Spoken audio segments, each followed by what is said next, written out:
Halo, selamat pagi anak-anak. Apa kabarnya kalian pada pagi hari ini? Senang sekali Bu Desi boleh menyapa anak-anak semua. Pada video pembelajaran kali ini, Ibu Desi akan menyampaikan muatan bahasa Indonesia tema 5, subtema 2 tentang mengembangkan ide pokok menjadi paragraf non-fiksi.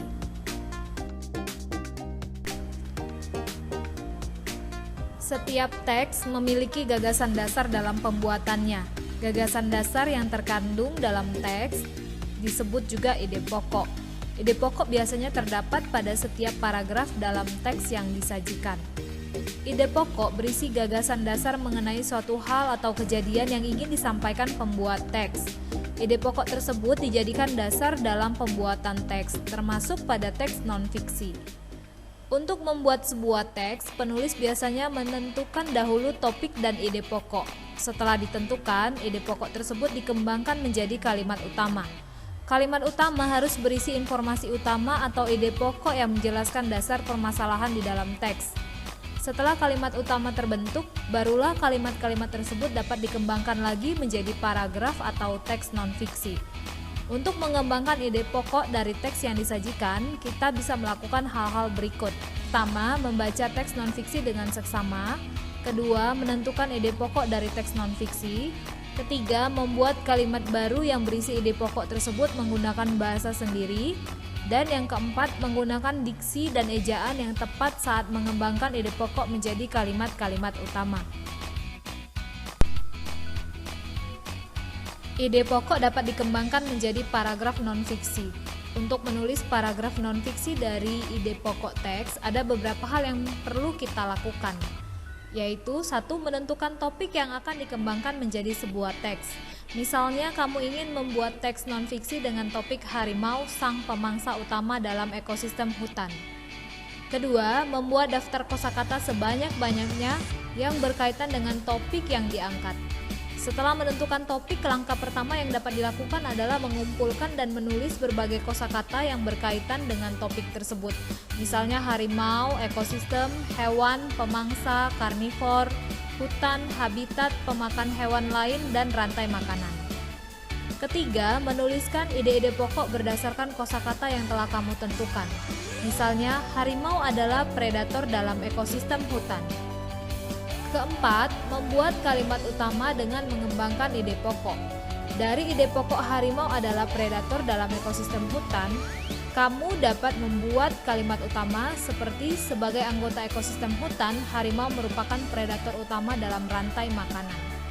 Kelima, mencari informasi tambahan dari berbagai sumber yang dapat mendukung ide pokok dan kalimat utama yang telah dibuat. Keenam, membuat kalimat pendukung berdasarkan informasi tambahan atau kosakata yang telah kamu tulis sebelumnya. Misalnya, harimau termasuk hewan karnivor karena memakan daging hewan lain.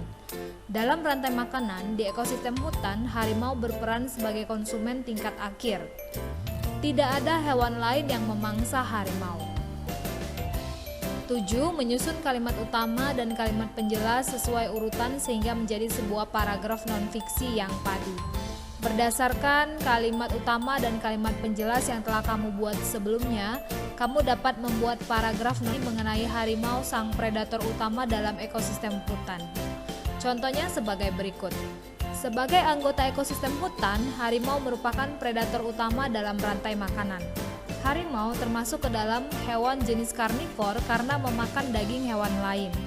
Selain itu, dalam rantai makan sebuah ekosistem hutan, harimau berperan sebagai konsumen tingkat akhir. Hal itu karena tidak ada hewan lain yang memangsa harimau.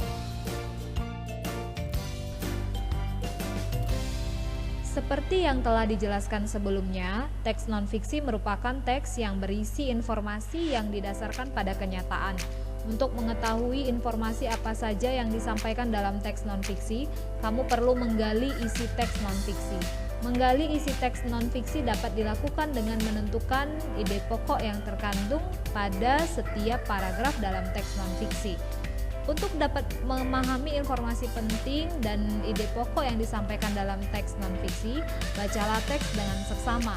Tandailah kata-kata atau kalimat-kalimat penting yang mengandung gagasan atau ide pokok dari teks tersebut. Selanjutnya, ide pokok serta informasi-informasi penting yang telah kamu temukan dari teks non-fiksi yang dibaca dapat kamu sampaikan melalui ringkasan. Apa itu ringkasan? Ringkasan merupakan informasi mengenai suatu hal atau kejadian yang disampaikan secara lebih singkat dan padat dari teks aslinya. Berikut hal-hal yang perlu diperhatikan saat membuat ringkasan teks non-fiksi. 1. Membaca teks non-fiksi dengan seksama. 2. Menentukan ide pokok setiap paragraf pada teks non-fiksi. 3. Menyusun ide pokok tersebut ke dalam beberapa kalimat menggunakan bahasa sesuai dengan isi teks non-fiksi. Keempat, memperhatikan pemilihan kata dan ejaan saat membuat ringkasan yang sesuai dengan pedoman penulisan bahasa Indonesia yang baik dan benar.